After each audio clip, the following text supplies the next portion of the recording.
Appreciate you for tuning in to the Theory Expo. If you enjoy the content we're doing, please like and subscribe. And on that note, let's get to it. To new beginnings. And we fresh in a new week. Yes, sir. When we did our last, when we recorded last, I think celebration for Star Wars had just started. Yeah. And which was lovely that we got, because the jewel that we got for me, we got the Ahsoka trailer. Yeah, we did. Which helped me out because it was on the heels of a Mandalorian episode that I just keep it honest, I didn't like. Yeah, it's probably the first. It is the first one that I can say that they put out that I can flat out say, hey, yo, I don't like that. I didn't love it. Yeah, I didn't love it. I didn't hate it, but I didn't love it.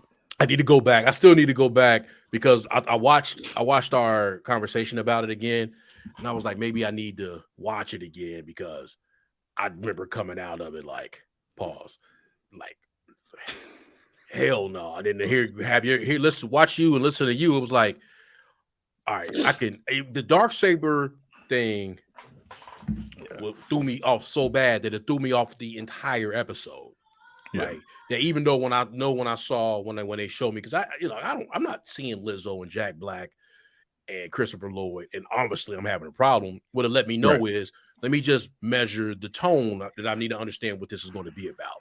And once like Jack Black, and you made some great points about how he don't sound nothing like something that would have been an Imperial, and Jack Black shit, and Liz didn't sound anything like a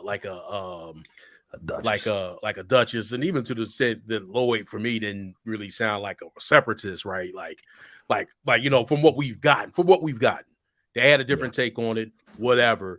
But I would have understood the tone. The Darksaber thing threw me off so much that I flushed the entire thing down the toilet. It got lumped in, right? Now I'm like, oh, so then they doing this, and then they doing that. And it was really based on just the fact that whole Darksaber logic. And to be honest, when you start going back now, the entire thing about the Darksaber, you really can poke holes at the entire legacy of it. Definitely.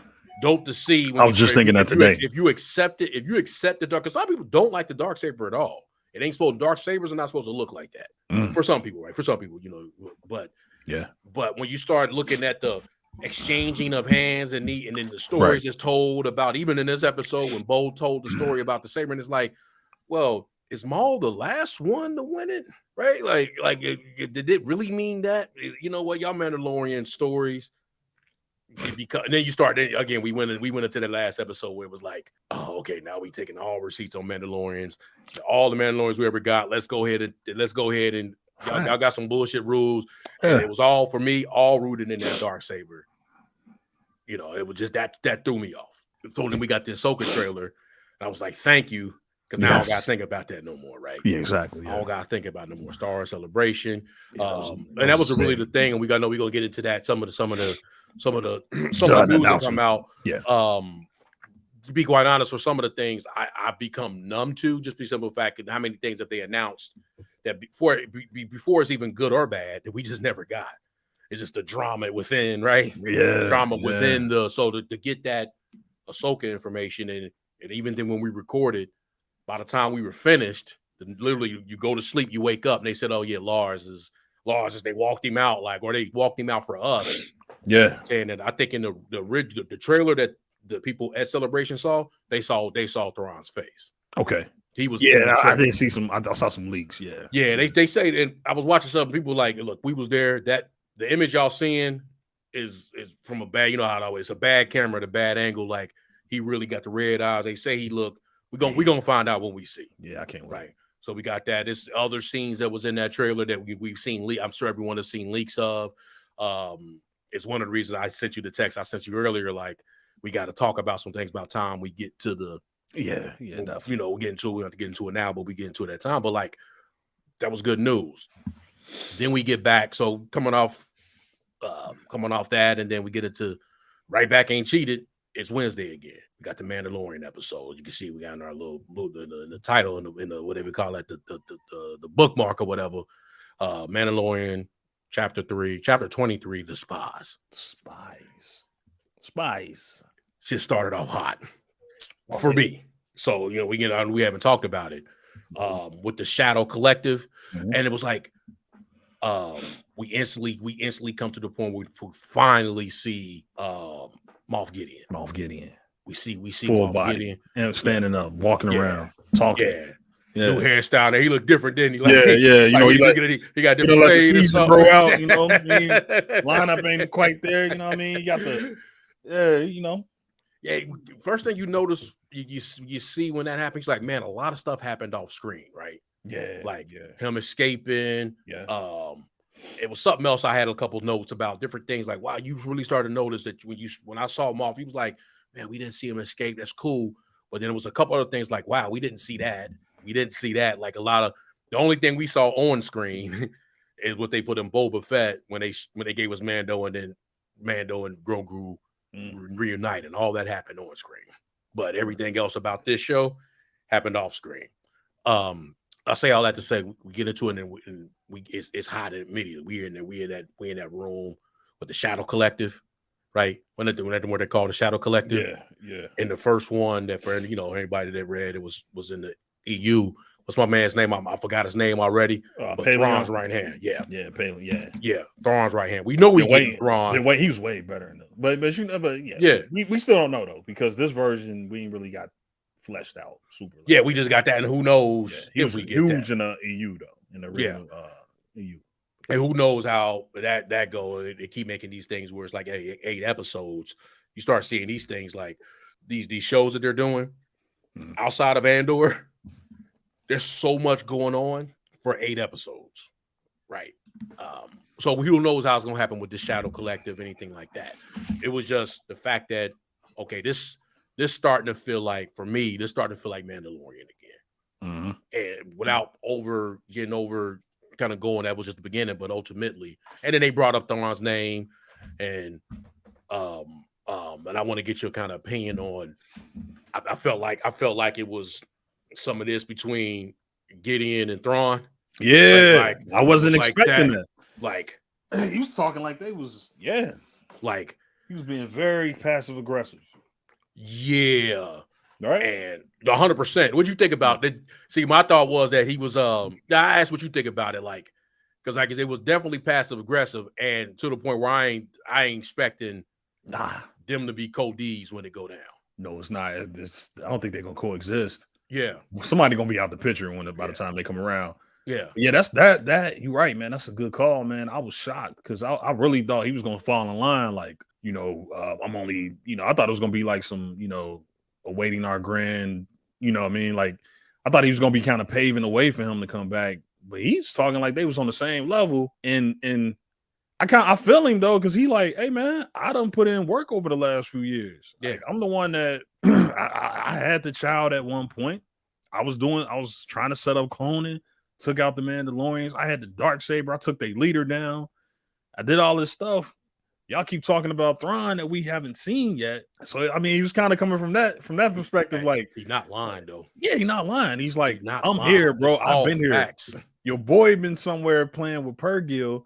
I've been out here putting in work on these Mandalorians. I've subjugated the Mandalorians. I've secured all this Beskar. I had this child, this force sensitive child. I've been doing all this work, and then I engineered my own escape. But y'all keep talking about Thrawn, and but he can't even show up for himself. He has to send a representative in Paleon. Yeah, I feel him. I feel where he was coming from. But yeah, that surprised me. I wasn't expecting that. I thought he was very much going to be in line with Thrawn, and almost I didn't see a rivalry on the horizon. I thought it was going to be just, no, I'm paving the way for our Grand Admiral to come. Nah, he's like, nah, I'm putting in work, bro. I'm here. Y'all see me. I speak for myself. You run down that list. Moff Gideon did a lot.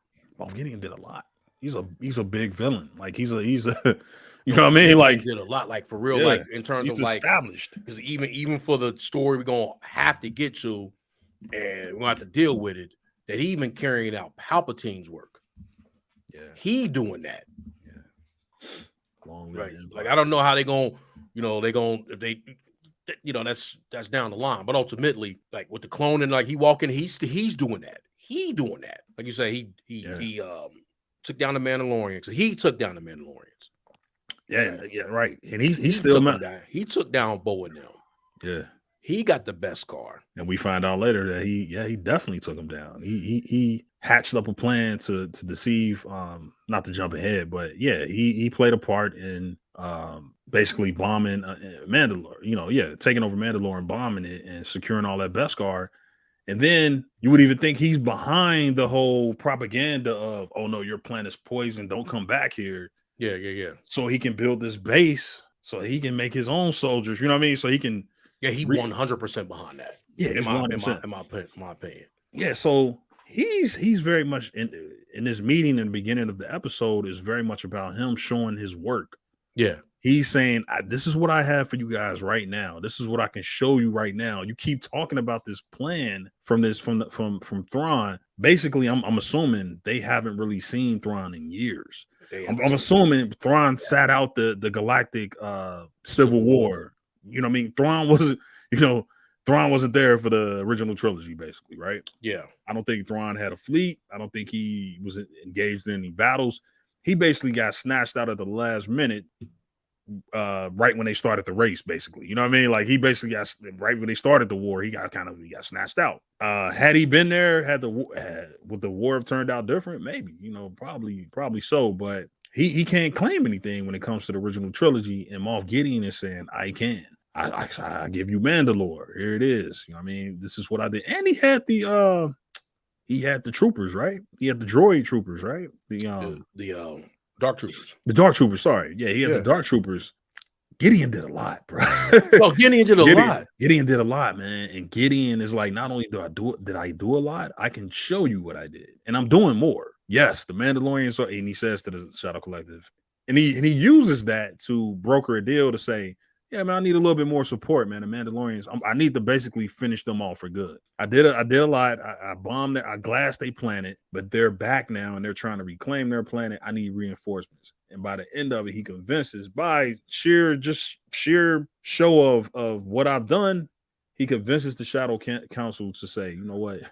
You're right, man. We'll go ahead and send you some reinforcements, man. He had to run his receipts. Like, look at all this. Yeah, this is why he put it on the table. Because they were going to. So even though I dumped on it last episode about the pirate thing, right? Like, okay, so that was just that. But ultimately, looks like they were going to go. He was trying to get back to Navarro, right? Yeah. That ultimately what it was. They was going to get back to Navarro, and then but the Mandalorians defeated the pirate. They ran the pirates up out of there, right? And then they know that. And then with the Republic knowing that he alive, he know the Mandalorians are coming, right? Because obviously, baby girl Kane was in that meeting when Carson Taylor showed up. Yeah, he leaked that. She leaked that. Yeah. So she giving that, and then they know that she know that the Mandalorians took back Navarro basically, and that's an area. It seems like that he wanted again. I guess that was what that was. So what that would have been more than the outer rim. What would Navarro would have been considered like outer? Basically, a great place for the remnants of the Empire to still be, because that's a lot of stuff that Gideon did to still be a remnant, right? So everybody else, like, y'all getting these little hyperspace lanes, y'all carjacking, you know what I'm saying? Y'all thieving and stuff. Right.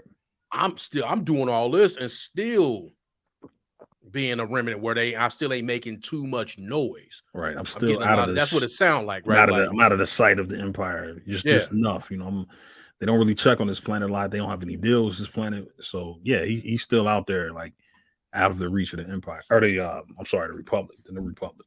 It's interesting, man. It's like, yeah, Gideon. I didn't really think about. I honestly didn't think that Gideon would be on the same level as Thrawn, even though they're both. Well, he's a Moff. He's a Grand Moff. Thrawn's a Grand Admiral. He's supposed to be like the overall leader. But Thrawn, right? Yeah.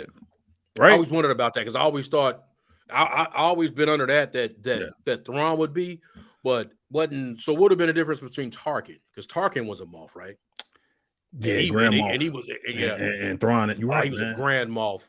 Maybe it's that Grand that do it, right? I think it's a Grand because Gideon is just Moff Gideon. He's not Grand Moff Gideon. And Thrawn used to answer to Tarkin. Yeah, he did. Like Tarkin was like second in command, basically, in his time when he was alive. So that's what I'm thinking. I'm thinking Thrawn assumed that role now because Tarkin's gone, the Emperor's gone. who would be third in command? You know what I mean? I would assume when he's alive and he's present, it would be Thrawn. It would be Thrawn, yeah. That's what And I've always Thrawn kind has of the seen. grand, yeah. Thrawn's he's grand. So yeah, but yeah, I just didn't think that even, like I just thought that I really thought Gideon was just gonna fall in line and be like, let's get things ready, let's make sure that we got things ready for Thrawn when he returned. It was like he's like, nah, man. He's like, yeah, we get to him when he get here. You know what I mean? When he, he was very it's passive aggressive. It was just like, nah, we here right now. So when that guy shows up, we'll address him. And I guess we should probably had always seen that in him because he wasn't wearing like all of them had the Imperial suits. You know what I'm saying? Yeah, he got on armor. Moff got armor. He got the Vader. Yeah, he got a cape on. Like and he hand to hand with it too, bro. Yeah, he boots on the ground. He put in work. You know what I mean? He's a hands on. Paws and shit. He hands on. So yeah, he front of the line. He lead from the front. So he looking at it like, but he also a strategist because he's escaped. A bunch of times he's worked out. He's had deals with people and where he's double crossed them. He got all types of stuff going on. So he's the first one that seemed like that realized like we need to go get this Beskar. Like Beskar is where it's at. Like this is a you know what I'm saying? Like he had been trying, and then we see it with the end with some of the things that he was doing. Like he had it in his Dark Troopers. He had it in like no, this is what we like. He's forward thinking. Right? Yeah, he's forward thinking, and that where everybody else is probably just kind of like. Which is probably ultimately going to be his demise because now that's the I know we going long, but it's like that's what I felt when he went in that room. Like, oh yeah, Moff, he gonna be the one because he gonna be the conflict. He not gonna fall in line when Thrawn show up, and Thrawn is gonna be like. So that makes him like he might mess around and be a problem that Thrawn, much like Krennic was to Tarkin in a way. Yeah. Where it's like I got this guy advancing. Krennic had a cape. Yeah, that's what I'm saying. People with a cape, bro. You caping too hard. You know what I mean? Krennic did have a cape. Krennic had a cape, man. But Krennic was the same way, man. Very much forward thinking, putting in work, taking blaster bolts to the shoulder, going to pick up, kidnap people for the Empire and all this shit. And Tarkin, Tarkin was like basically taking credit for his work. And yeah, I think it's just you're right, man. He might be too much of a wild card for somebody like Thrawn. Thrawn has a you would think he has a plan on bringing the Empire back. I got this guy here who in for his own interest. So it's like, hey man, you kind of getting too big for your bridges, and and you don't really respect me. You really don't respect me. Not at all, bro. You on your own if things fall like Krennic did, man. Once things didn't work for Krennic, it was like, all right, go ahead and fire on that planet. Go ahead and test the weapon on this. What was the plan? What was the tropical planet? Scarif. Yeah, he was like, go ahead and test the weapon. Yeah, you may fire. You may fire when ready. You may fire when ready. You may fire when ready. Krennic knew like just looking like yeah, he like they ain't even killing him. They left him alone live enough just to see the mushroom cloud. He was looking like damn. I'll take credit for what I did. Ain't really about to do this. But he's standing on the wings of my achievement or wherever his little line was. But yeah, it was a lot. That scene went on for me so good, but it went on for so long that it was like I forgot that was the intro. And then the damn like oh shit, like I feel like we fully in the episode. It start off fast. But you said it started off fire. So No. This is one of my favorite. This is one of my favorite Mandalorian. It was my favorite. One of my favorite episodes of the Mandalorian. Even though if I still threw a jab at it, now I feel like I'm saying it too much. Now it's still not about the Mandalorian, and it's not going to be. Yeah, it's not going to be. I got some jabs I'm gonna throw at it. But that was one of my favorite episodes of the. I know I think it's definitely my favorite episode of the season. But so the heat continues. We cut to Bo-Katan on the ship. She got Grogu in her. Grogu sitting in her lap and shit. He's just here for the right. Well, I think we had got the IG-12. I'm skipping over. I'm skipping, right? We got him when he got the. They did the whole thing when he got the. The only thing you skipping is the fact that before they got in the ship. No. I'm lying. I'm lying because they went back to Navarre. Yeah, they was on their way back. So Grogu riding. He shotgun. He riding. So She worried about they parents for real, ain't they, man? They co-parent Without clapping, they really mother, father, and that's the child. Man. Mando is nowhere near close to the cheeks. They got Mando on the side over here doing this shit. Like, you know how Cyril wasn't following order when Grease was flying, and she be stuck just staring at you like, you know what I'm talking about? Yeah. I just remember because I finished last night. Yeah. That's Mando, man. That's Mando, man. Mando a co-pilot, co-parent. Yeah, he co-pilot this season. So she flying, man. She like she drives everything. The dialogue, she's like, yeah, I'm worried about these two groups meeting. You know, they don't know anything about each other. What they do know about each other, they hate and all this stuff. You know, basically just basically saying the obvious, exposition dumping, whatever. Yeah. Just kind of giving the audience a background. Letting us know. Reminding us, we met in season 2 when the way Den acted toward y'all. Well, we're gonna do that again. Exactly. So they land. They see the fleet coming in. Krieger. I always get his name actually. Apollo, man. What's his name? Grief Kargan. Grief Kargan. Grief see him. He like, oh no. He telling the robot. By the way, cheap ass looking droid, man. Come on, man. Y'all getting a little too cute with that shit, man. Hey, I get what y'all trying to do. Y'all paying homage to what George did with Practical, but that shit look bargain bin C3PO, man. Like it's what it looked like. So bargain bin C3PO, he like, hey, this the Empire's here. He like, nah, don't worry. You see the symbol? Those are Mandalorians. You know what I mean? And he, they land. He started congratulating. He talking to Din Djarin like, hey, he always. The way I know. Why you always talk like that, man? Like, that's a fine fleet you acquired. You better muster. Wouldn't want to get in their way, shit like that. Like, by the way, this is the finest whatever bourbon or whatever he was selling them. Like, just small talk, man. Just like Mando just looking at Mando Din Djarin just looking at him like, all right, what is it? So they get to IG-11, right? So they get the IG-11. You got the little whatever the little aliens are called, man. They start with an A. I know the name. It's the Argualians or something. Shit, whatever. So, they ride in there. It's like a little suit now. It's like a little mech suit now. They done refashioned IG-11 into a mech suit, for little aliens, So they they pull up right away, right away, like, oh, Grogu going inside of that, he going inside of that droid. Yeah, he's in that droid. So as soon as he get the chance to go up in there, he do. And he hitting a little button, yes, no, yes, no, yes. So that's kind of annoying, but you get it, like, all right, I'm already looking at it like, oh shit, like, is he gonna be able? What is he gonna be able to do? It's kind of goofy because he just all he doing is he got two. Even stunned. Once he did that, I was like, this is some bullshit. Yeah. And then like 12 seconds later, I'm dying. Like, this motherfucker's a little bit ass kid, man. Like, yes, no. I was like, I was hating like that's some bullshit. I'm already thinking like I was laughing in a minute, like I was laughing at that shit, but I definitely was hating when they did that. Because I'm like looking, I'm waiting, I'm like, how ridiculous is they gonna get with this, man? Is he gonna be able to like wield a lightsaber with this damn thing? Is he gonna be like, how much is he gonna be able to do with this damn? Just with these two levers? Yes, no. So he's just hitting the button. Yes. Yeah. Mando trying to get him out of there. He like, no. So got the I got hype, when he got to the Melu run because rebels and shit, like the little fruit he got at the end. I was like, Melu run, but so they going downstairs. You get the fruit or whatever, and you pay the guy because Grogu just ain't got no sense of like self-awareness. He just snatching shit off. Yeah, he a kid, man. He a kid. He acting like a kid.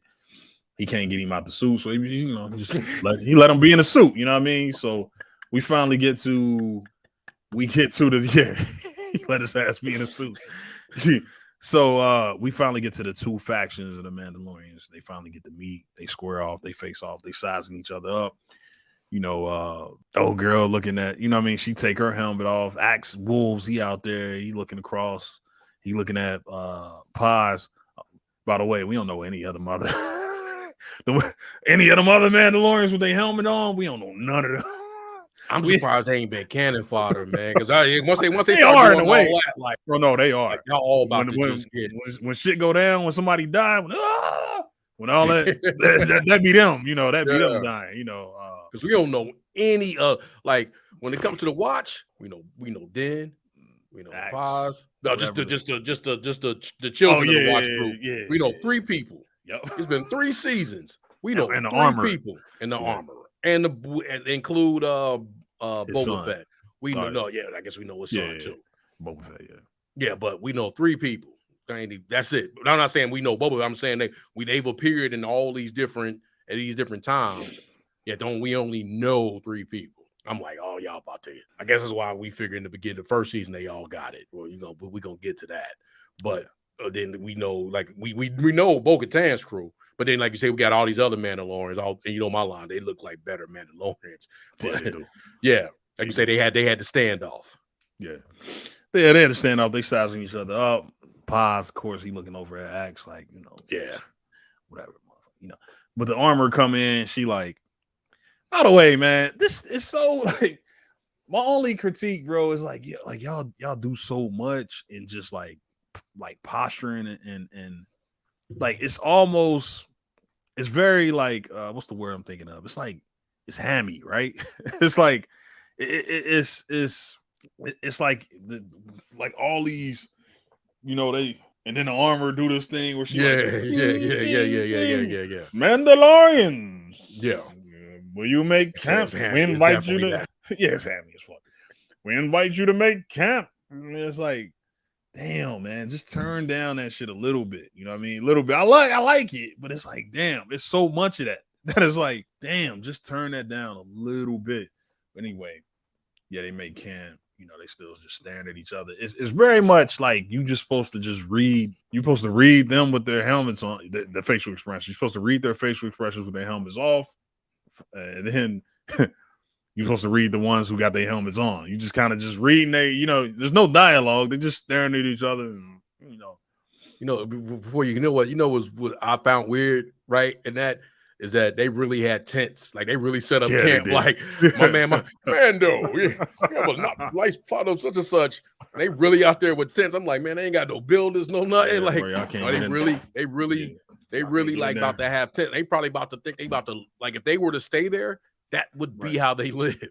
Right. Like, how would they set up camp? Like are y'all gonna build? Are y'all gonna just? But I'm just like, damn, they really about to have tents. They gonna probably stay like this if they stayed over here.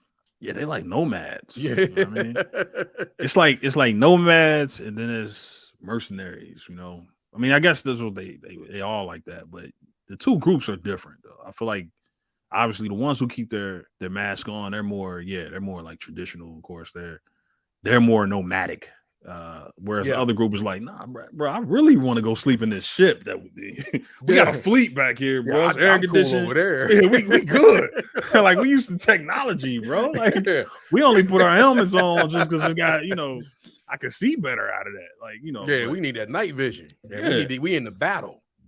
Yeah, like they, but they get to it, man. They Bo-Katan makes she basically lays it out like, hey, we gotta take back Mandalore. I need a team to volunteer.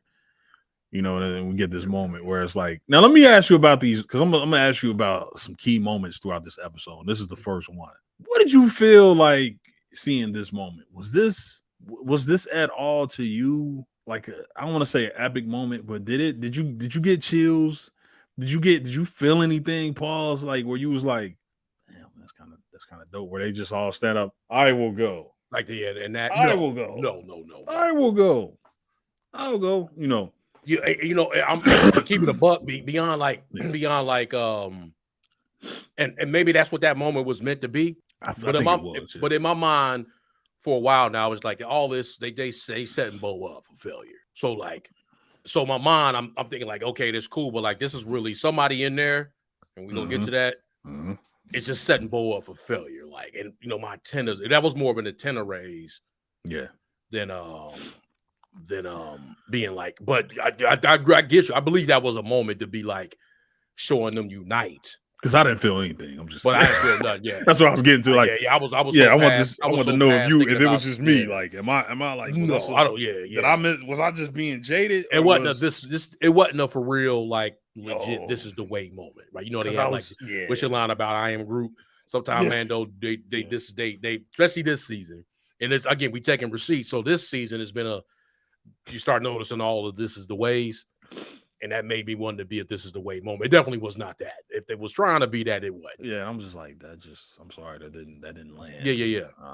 You know, I'll go, and this is like you just saw it. It was like you saw it coming. It was telegraphed. It was like, okay, of course, everybody that's supposed to volunteer is gonna volunteer. Yeah, basically everybody that we know, and then it's gonna be a few people tagging along. You know, a couple scragglers. So Paz, of course, the armorer. And Accent old girl, and then of course. So they go on this mission, man. They get the Mandalore, and that is weird because what was going on with that, man? Can you explain that, man? Because what are they? They're not on ice. Are they just on glass? Like, what are they sliding on? I think that's what it is. Because they meet up, they see a ship in the horizon. They see this ship, whatever it is. I don't know what you would call it. I'm gonna call it a ship. You see a pirate ship in the horizon. Yeah, it's basically what it is. And the ship calls out to Bo-Katan, and she's like, "Is that Bo-Katan? Is that Lady Kryze?" And she's like, "Yes, it's me." And it's basically these Mandalorians who've been on the planet the entire time, who've been marooned on the planet and basically stayed behind. And they immediately pledge allegiance back to Bo-Katan. I knew you would come back. Yeah, I knew you wouldn't leave us like this. Right. And this is like, okay, and they take their helmet off immediately, So, it's like, they get on this pirate ship. The question I'm asking is like, what was that? Is that glass? I guess that's just like, that's more like the water get turned into, Yeah, I think the whole land because of because it looked like, I think bombing, right? If we look at it from a standpoint of like what it was, because the way they always tell us what happened to Mandalore was just after all the years of scrapping. Basically, it's just like sand, dirt, ground. Yeah. When they lit that thing up, it turned into that like a crystal, right? It's green. It's weird. It's green, but that ship is floating on. Yeah, the ship was like sliding. You know what I mean? It wasn't like it was paddles going into the glass. It was sliding. So it's like I'm looking at this and I'm just like, it's like they on saddle bars. This shit is goofy, man. Like, you know what I mean? Like, and this is where as much as I love what Filoni do, sometimes he do some goofy stuff, man. You know what I mean? Like, sometimes he do stuff that I know George wouldn't do. Like, George was like so detailed with certain shit. He wouldn't even like do something like that. You know what I mean? Without being able to explain it and you know what I mean? Like, even though he did a lot of stuff where scientifically people be like, oh, that don't work like that. There's a certain degree of like, all right, this is fantasy on top of science fiction, right? Mm-hmm. But this whole ship floating on ice is just I was just like, why would they do that? Like, why would they travel around like that? I guess, like, why would they just be out there on the glass or whatever, but whatever. But it was kind of just like, I don't know. It's kind of goofy to me. I'm just looking at it like, because again, you said it, we checking receipts now. You know what I mean? I'm checking everything now. I'm looking at everything through the tints on my shades done changed now, man. Everything ain't rose tinted no more. I'm looking at it now through like more of a jaded like sense where I'm like, that's some bullshit, man. Why they on ice? Why they on glass, whatever. So anyway, once again, man, because the go-to move I noticed this season, like the button that they pushing the most to like get out of a certain scene or to transition to another area or whatever, monster come out of nowhere. Like they can't catch a break. Din Djarin, he just attract every monster in the book. They going across the water. They had, and by the way, I'm kind of skipping over some parts, but they do kind of have a conversation just about what really happened, which I guess we probably should touch on that. Yeah. So what happened, man? What happened? Because Bo-Katan finally kind of come clean about exactly what happened and how she lost the Darksaber. So there's some revelations here, like how she lost the Darksaber, and also what happened with the bomb in the Mandalore. You remember that part? Yeah, it's when she basically told them that she did give up, right? They were saying like we She would surrendered. never, but she was like, nah, what I did was I made to save our people, I made the agreement that I'll give up the saber, and they weren't going to basically going to leave the land alone, and and then she got betrayed, right? That's not what happened. They still did it anyway, right? They still did it anyway. But the thing is, the real problem I have with that line is not that's what happened, is the fact that undoes that conversation into season 2. When Mando beat Gideon, and then Gideon was like, and then he was like, no, she can have it. Well, the only way she can do it if she's defeat you in combat, all that shit. And it was like, so well, he never you didn't beat her in combat. Yeah, it's like, yeah. Again, that's a good point. I didn't even think about that. Mandalorian didn't make up the bullshit on the Darksaber. So, like, again, receipts. Let's keep going back. Sabine found it. It's all over the place, right? Like, when the last time somebody defeated somebody, my bad to cut you off. No. The last time somebody defeated somebody was Darth Maul, right? When he beat Vizsla. So, like, that's the only true legitimate. And I even saw some shit today. I saw it right before we got on here. I saw a short pop up. Man, they said Kenobi got a claim to that. Because that's he dead, but because Kenobi beat he beat Vizsla too. Yeah, so it's like, how do you? So yeah, the legacy of the Darksaber is complicated to say the least. But for me, it took away from that because it was like, well, why would Moff say that when she gave it to you? So it's defeating her. It don't have to be because you said because he snapped his neck and said in combat. So it's like you defeated her, strategically, so to speak. You outwitted her, but you didn't defeat her in combat, right? No, he didn't. But he should have took the damn Dark Mandalorian that. Like she should have you didn't beat me for it. Yeah, she should have took it. Then give me the saber. Yeah, that's mine because you beat him. And it never was his to give away. It never was his to lose. So we find that out. So we like, wait a minute. All that shit at the end of season 2 basically meant nothing. Yeah, that was just something to say. Like that was just something to say because, like, no, he was wrong, and she could have. It was nothing. It was nothing stopping her. What it was? I guess it would have been like because details don't. But see, this is going back to, like you said, like you called out yesterday, you called out last week why that was so stupid between how Din gave it back was so stupid because it's like, all right, so only the details don't matter to the masses of Mandalore, right? Or her fleet or whatever, her clan that she was with at you know what I mean, like that the people that she took the fleet with, right? So you telling me, okay, they wouldn't understand that, hey, he's lying. He never defeated me in combat. So I don't have to fight then because it never was his to give away. So it doesn't matter that he beat Moff Gideon. It never was Moff Gideon's saber to give away. They wouldn't understand that, but they understood then just sitting up there saying, I was captured and the saber belongs to her. Like, yeah. You know what I mean? Like it don't. So yes, it's not really adding up when you check the sheet. And then at some point in time, who made that rule? Because Tar Vizsla created the Darksaber, right? And then they stole it back from the Jedi. Yeah, right. They stole it from the Jedi. It was that when he passed away, it was at the Jedi Council. They went and took it, right? They went and got it and then brought it back, and it just was there. Kenobi came and fought pre-Vizsla, right? And then Maul came in, officially won it because he understood the legend, and he found the right group that'll fall for that. And then, so yeah, when you start looking at the whole how the happened that Sabine found it, grabbed it, gave it away, blah blah blah blah. As you start going down the line of it, right? That moment that we thought was never really a moment, right? So that was the if I had to clap at something that happened, and I was like, well, that I knew it. We talked about it, but that just confirmed it, right?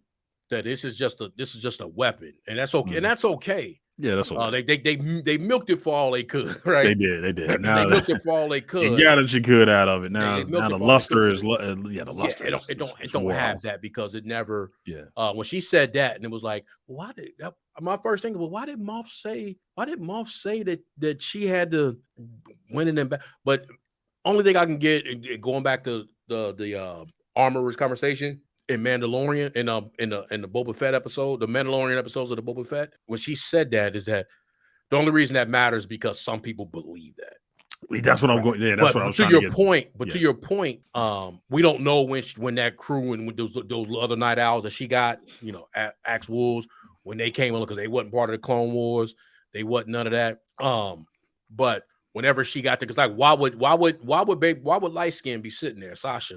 Why would she be sitting there and be like, and then get mad, and her and Axe get mad later, like, well, you're not really you know what? Right. You so tridash. We're gonna go ahead and take the shit that you let us to go get, right? This whole plan, this whole stuff we took, this cruiser, all these weapons, we gonna go take that because you ain't got the saber.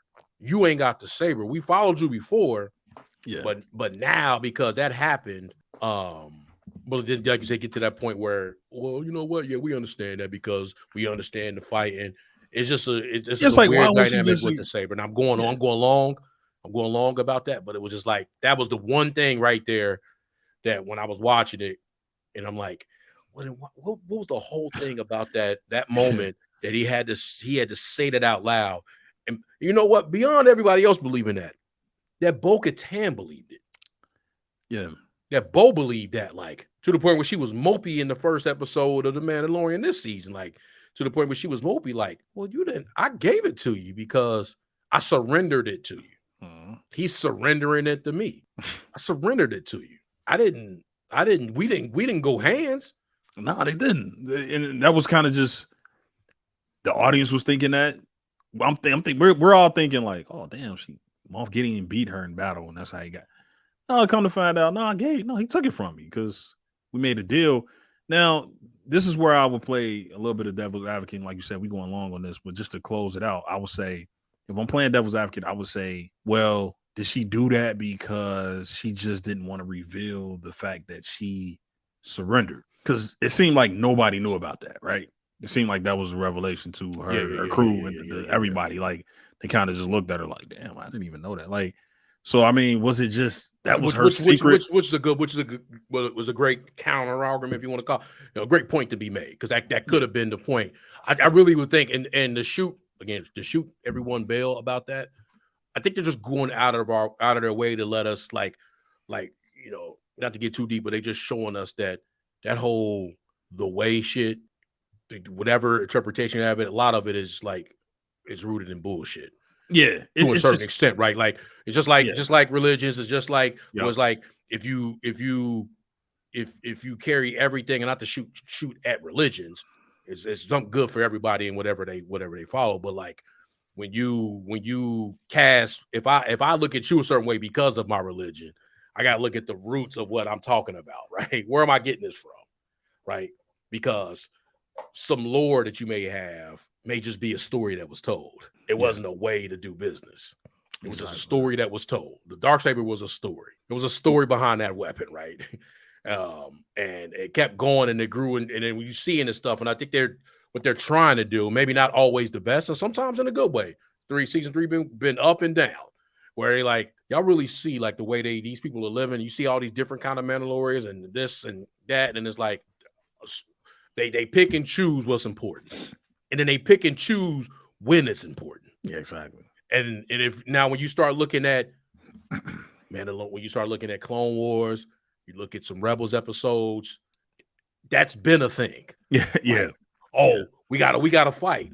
But when they go one-on-one, we all got to step back and let them go. Shoot missiles at each other. And we all let it. Yeah.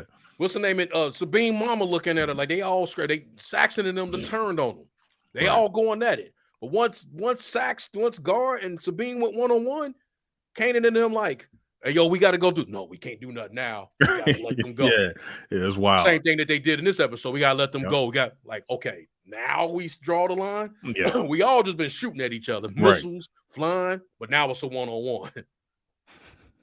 Now it's about honor and some kind of rule. So yeah, they live action kind of showing us that. I'm from a Bale standpoint. Yo, we shooting them. I maybe shoot a Bale for that. We shooting them like, plenty of Bale. We seeing that like we went from Mandalorians is cool as hell to get reminded that they're not. They're not that cool ass Mandalorian. They are cool Mandalorians. Yeah, but there are certain ones that are cool. They're not the Jedi. They're not the Jedi. You can make I was thinking that the other day. You can make a show called The Jedi, and it could be you could do this whole thing where you can just interchange certain characters, and it don't have to be about a central one Jedi main character. You can just be because a Jedi just cool. He got a cloak. He got a lightsaber. Nice. He got all types of different force abilities. Depending on what type of Jedi he is, he got certain force abilities. He can talk to some can talk to animals. Some can move really fast, jump really high. Some of them can shoot, not lightning, but some of them can like choke you from across the room. They can throw objects. Jedi cool. What Kanan tell Sabine when they was talking? He said, history lesson. The Jedi won the Mandalorian. Exactly, yeah. When she started pulling out the shoot, she started shooting with the like history lesson. We won that shit. Yeah, this is how we did it. Because y'all was shooting strings at us and shit. Get that shit out of here. Yeah. Get that shit out. A Jedi is superior to a Mandalorian. Boba Fett went up against a not even fully trained Luke Skywalker, man, and got bodied. Ended up in the damn Sarlacc pit. Yeah. This is a trained bounty hunter. The most ruthless of the killers at the time. And in his prime. Young in his prime. Yeah. Hey, man, not even a dude that's barely a Padawan took him out. So it's like the Jedi cool, the Jedi are superior. Yeah. To the they always beat the Mandalorians. Whether you want to go in canon or you want to go to the legends, they beat them. So yeah, we are reminded in the show, like, nah, man, Mandalorians are not cool. There are some cool ones. As a whole, they're not that cool. They're not that cool. Their lore is not that cool. Their rules are kind of stupid. And yeah, this is a reminder, man, because she sat back and let this all happen, and all it took is for her to just step up and say, "Hey, nah, actually, I just surrendered." Okay, but she was, you know what I mean? It was almost like she's letting legends, these legends go. She's letting these stories get bigger than larger than life, instead of her just telling the truth. It's like, you know what? It really wasn't even all that dramatic. I surrendered, and he took the saber from me. Yep, that was that was we agreed upon. But she rather let it go and to just save face and say, well, yeah, I mean, But also, no, I did lose in battle, and I'll just get it back from him. I'll just beat him. She was gonna beat him in this fight that really didn't matter, because she was like, when we get there, remember in season 2, she's like, when we get there, he's mine and all this, Yeah. So I guess she was gonna fight him, beat him, because I mean, it's nothing telling us that he had a chance against her, because it's not like they had. We were thinking that because we like, damn, he got you that first. He must have got you the first fight, the rematch, because that's what I was thinking. I'm like, all right, they're gonna eventually rematch at the end of the season, and then she gonna get this rematch and finally beat him. Yeah, no, they never even had a fight. It so never was a match. I don't care about that. I don't care if she beat Moff Gideon now. Like, so, but anyway, we going on a tangent. But just to say, yeah, I agree. Mandalorian's not that cool. They're not that cool, and this exemplifies. I think you said it better. There's cool Mandalorians, that's cool, which has always been the case. Yeah. But if you got it confused that they were just like they got some bull. They got and you have to be reminded that they didn't do us in it before. They got to be reminded they got some bullshit ways. You know who else cooler than Mandalorians? I'm my bad, not to cut you off, but you know who else better than Mandalorians? Bounty hunters are better than Mandalorians. Yeah. Bounty hunters. I mean, that's where my whole man swag is from. His business, but we said that loud. I was like, how did they get dope? Yeah, he got the hell away from Mandalore. Yeah, he became a bounty hunter. He got away from the damn covert, and he got away from he became a bounty hunter. Bounty hunters are cool. Cad Bane, they cool. You know what I mean? So the guild is cool, bro. They got different gadgets and stuff, man. They know what they doing. They cool. But these Mandalorians kind of goofy, man. But again, we kind of slamming them and we kind of shooting them bell at the same time, man. But to finish up the episode, so this is question number 2 now. So we get they encounter this monster, they crash, and just happenstance, they find this base or whatever. Like, how did explain? Did I miss something with that, or did they find that? Were they looking for that, or did they? No. They were just looking. I think they were trying to get. So they were just scouting. Yeah. That was the original plan. It was a scout. Right? Yeah, it was a scout. They weren't gonna send everybody. They needed to know that what ultimately happened could happen, right? Mm-hmm. Like So this is the part where we got to start looking at it, like, because the episode was called The Spies, because they conveniently had this happen. That's a good in this area on that ship from a bunch of people who been living there the entire time, but they know the Empire was there. Right? Like, they got a whole Empire facility, right? So they end up moving over and getting to the forge and everything like that. Okay. But they were just scouting the land, like, okay, we'll just see if we need to, when we bring everybody up here, could we get mopped out? Could we get our whole shit mopped out without even knowing? Is it a threat up here for real? They just conveniently was going that way. The animal come out. Now, obviously, this shit you right in so that they get out the ship, right? But then you got to look at it. Episode called The Spies. How did they, and then they end up right there, right where they shouldn't have been, right where they wasn't supposed to be, right? Wow. Because it was on. Then they got ambushed. Let's get to it. Who they got ambushed. Yeah, they got ambushed. Well, that to me, that it's 4 people, right? Yeah. That entire ship group was spies. There's no way they could be there the entire time. Lady, they said, night owls. Is that the voice I hear of such and such trees? Lady. Oh, they was waiting for them. All 3 of them. they spies. They work for the Empire. But the number 1 spy is the armorer. Yeah, that's what I'm hearing.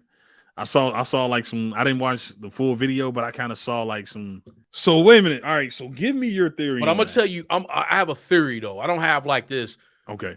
It's coming. The number 1 thing is like, is she? What's her name? Rooks from Clone Wars, right? Yeah, Because then you start noticing. Now you start noticing. You notice her helmet, right? Yeah, it looked like notice. You notice. Moff helmet. For me, this is what I always wondered. How was she the only one that was down there in season 1?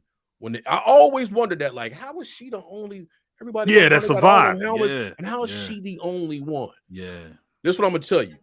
Damn. Yeah, I always wondered that. Like, how was she the only one that sat down there? Right. You know what I first thought when the Empire showed up? I thought that was the Saxtons, because they had the same. I did too. I was like, I thought that was them. The commandos, right? Yeah, I thought, and maybe that's what it is. Like when we break it down, like, they loyal to and those are the Saxons, like, because those are not loyal. The only reason I'm with you, but the only reason I say they're not Saxon is because Saxon, those were Mandalorians who just pledged allegiance to the Empire. They made it clear that these were not Mandalorians. Oh, these were Beskar. These Imperials. They just probably influenced by they just got Beskar armor on because they didn't have the skills. They didn't have they didn't behave like Mandalorians. Yeah, they was getting mopped. Yeah, but with the Beskar, they was getting mopped. When they flew around, though, I was like, "Get the fuck out of here!" It's the Saxons. Yeah. But I know it was them, man. I thought it was Gar and them. Well, Gar got put out with his brother, and then now we would be son, grandson. How that goes. Yeah, I would figure that was my initial thought. But yeah, no, 100%. The way I felt like they were showing us that the way she was flying off, and in kind of way like they were syncing that up. The tension that was happening when she was flying off, and the tension that has when they was going around the corner, and it was in sync. Like she just and then she took a couple of people. Like, well, these people are too hurt to continue on. We're gonna we need to take them to the ship. Yeah, no, man. Hold on, man. See, because I purposely ignored these. I ignored all the clues, even on the second rewatch. I ignored them because just for this, I'm like, let me let Big Homie break this down, because you had the theory a while back that she had connections to before I even heard it from on YouTube. I heard it from you first. Is that she had some connections to she had connections to a character from the Clone Wars, and her helmet always looked weird to me. Like, yeah, the helmet. I always looked at the helmet and was like, Man, that's the damn. That's What was it called? What was the Maul's? Yeah, that's the what they call because that was because even in the Siege of Mandalore, you know, if she's her, Rook cast, if she's her, Bo-Katan kicked the ass. Yeah. Yeah, she bought it. Yeah. She got mopped. You get what I'm saying? She got cleaned up. So that's huge, man. You're right. Now that's not, you know, that's always been there. But when people saw her helmet, yeah, that was one of the original. It's kind of a things, dead right? giveaway, and she always been a survivor too, right? So am I mixing that up? It is the Shadow Collective. What was that shit? I said that earlier, and I misnamed it for. And I agree with you for Gideon's group. That wasn't the that was the Shadow Council. It was a Shadow Council. Damn. God damn it. Yeah, right. Maul is the Shadow Collective. Okay. This group is called the Shadow Council. Yeah, it's the Shadow Council, yeah. I mean, we could see, like you said, they influenced by his helmet, by those, we didn't say it in the beginning, those uniforms or what do you call them? Suits that when he walked through. Yeah. Hey, Maul. Hey, that boy know how to set up a backdrop, don't he? Yeah, you know what I'm saying? Yeah, like Maul shit laid out. Yeah, Maul know how to set. You talking about Moff? Gideon? Moff, right? My bad, Moff. Yeah. Moff know how to set that shit up, man. That shit was clean. Shout out to Maul, Darth Maul, though, bro. Yeah, he made that possible, bro. Yeah, that's inspired by him. This whole conversation is around Darth Maul, ain't it? To be quite honest, we start talking about the saber. Yeah, we start talking about this, things going on. Like he put all this in disarray. Yeah, because they, you know, you have a group of people that still believed in what he was doing, right? You could, because she got a line in here, right? The armor got a line where somebody asked her about the Death Watch. He said, "What happened to Death Watch?" She say, "The Death Watch is no more." Yeah, it's no more. So, and they became the children of the Watch. Children of the Watch. So here we go, man. So you're saying, all right, because there are a lot of clues. You're right, man. She conveniently was like, "Yeah, I need to take them back. They're wounded. I need to take them back to the ship." You know, and they like, okay. Yeah. Meanwhile, they all get come back to the fleet. To the fleet is what I mean. She might have said shit, but There was a whole fleet up there. Take them back to the fleet. That was a weird thing they was talking about, sending those because like, so something got a shape, because like, shout out to what a Gideon and what he had, but those TIE fighters couldn't go up there and see that fleet. But they had gauntlets. They had a star. They had a star. A few TIE fighters are not made to they can't see that. So something's up. But that's, you know, obviously that's for the finale. Yeah, but yeah, it was just like, again, it's easy. But I always, we've had these conversations. But like, to me, they were telling me that. They were telling me that because they've been for us. They've been showing her seem shady the entire. Now I may be portraying it myself and seeing her. Nah, it always was, but weird. It never made sense when she said when they got the, because to me, I didn't mean to cut you. No, you go. It still don't make sense to me that we got Navarro and okay, we have an area to stay, and now she's saying, you know what? How about we need to go take Mandalore? Yeah, and it's like, for what? It was erratic, right? The way it was just random for her to say that. She's like, take off your mask. Like, as soon as she did that, I just started looking at the armor different. Like, huh? You just told her, you just went through this whole thing about how you ain't supposed to take your mask, and then it's like she go out there and make it clear. Bo-Katan is gonna she's gonna reclaim our planet of Mandalore. Like, so yeah, it was always weird. Like, she steered her in that direction, and it also again, she's the one, man. She's the one who's been sort of, I'm not gonna say but once we find out for sure, she's been manipulating Bo-Katan into thinking that she's the chosen one. Yeah. Granted, she saw the mythosaur. You know, that's not something that the armor could have, you know, she didn't make that happen, but she took her in, she put these things in her head that you're supposed to be the leader. And it's almost like she's setting her up for something. It's either good or bad. And now that you start, you see these clues now, you're like, man, this is all convenient. You put her out there as the leader. You made sure she was the only one that didn't have to wear a mask. My question to you is, what is the end all be all? What is your theory on that? Well, I got one. I agree with you about I think this has all been the whole thing. It's just to re-show that Bo-Katan is not it can't be a leader, right?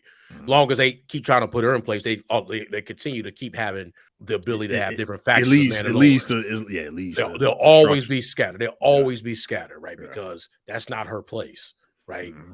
She's not gullible. She's gullible. That's a lot of different things. Like her sister was that, right? There are different people that have been that. She's not made to rule the way she's looking at ruling instead of unifying, right? But they know they can do that. So this is an easy target. Empire is always going to be more organized than these other groups in these situations. We seeing, what they did obviously with the Republic, what they're gonna do with the New Republic, what they've done to Mandalorians. They'll always be able to do that. Now, what I think with the armorer, right? I think shit was sweet until the Mythosaur thing. So I don't think Armor's gonna come around and be this mustache-y, twirly like I've always been loyal. Like she gonna get got in the final season finale. Yeah, because she ain't gonna be like, I pledge to the Empire. She been in cahoots. Damn. But she's not gonna be. That's just my theory, and I ain't. That's just part of me. That's what it's gonna be. Part of me. I'm genuinely. I hear what you say. It's totally plausible, right? Like it makes sense what you're saying. I would genuinely be disappointed because it's like, damn, man, like she played a huge part in like Mando's Din Djarin's development, his arc. You know what I mean? Like she seemed like she was somebody. Say it again. The Moff knew his name. He did, man. He did. Now you start to, but to go back and to be like, it was her this whole entire time would be like, wow, man, like, wow. You know what I mean? But it would make sense. It would make sense because it's not like with Mandalorians, it's almost like it's not even personal with them. Cause in the last episode, old girl, the wrestler chicks, light skin said something. She was like, we're very loyal. It just takes a few credits. Some line like that. Remember, like she's like, it don't take much. It doesn't take much. Just pay the credits. Yeah. And it's like they're so much they've been mercenaries almost as long as they've existed. Mm-hmm. Mercenary is loyal as long as you pay them. Yeah, you pay them. So even if she did it, it'd almost be like it might not even be personal. It might be with her because she might, like you said, Bo-Katan whooped her ass. You know what I mean? But it's almost like once they pledge allegiance to something, it's very hard for them to put those allegiances to the side. And maybe it's just her like, no, I pledged allegiance to the Empire a long time ago. I never gave that up. You know what I mean? Like, so the long con has always been to get back to this. And the way that I'm doing it is I finally got my hands on Bo-Katan. Because Bo-Katan was off doing her thing. You know what I mean? And even when she did bring up Bo-Katan, she was bringing up that she was cursed. So the long con has always been like, Din Djarin, bring me Bo-Katan. Maybe it's I'm theorizing now. Maybe that's the long con is like I wanted Bo-Katan. You finally brought her to me. Now I'm going to execute my plan. But I still would be as a fan of the show. It's still and as a fan of that character. Yeah. I'm gonna be genuinely like I'm gonna be disappointed, but it's gonna be like, damn, man. Shout out to John and Dave. Like, damn, because that's gonna be even as telegraphed as it is, that's gonna be a big reveal, man. If for people who not following it, like how we follow channels and how we theorize and how we follow the show, for people who just watching it on a week-to-week basis and not even thinking about something like that, that's gonna be a huge reveal. Yeah, for her to come out as a villain, because I did say this, and I think we talked about it. I always thought that the armor was coming out of that mask this season. Yeah. I said that at the beginning, like she coming out of that mask. That's coming to an end. Because I didn't even know this. I saw the making of the show. I was looking at this little making of. That's her. That's the actress in the suit. She doing all her. She in there. Like that ain't a stunt double. That's her. Yeah, I think I saw something. I think she said she didn't do.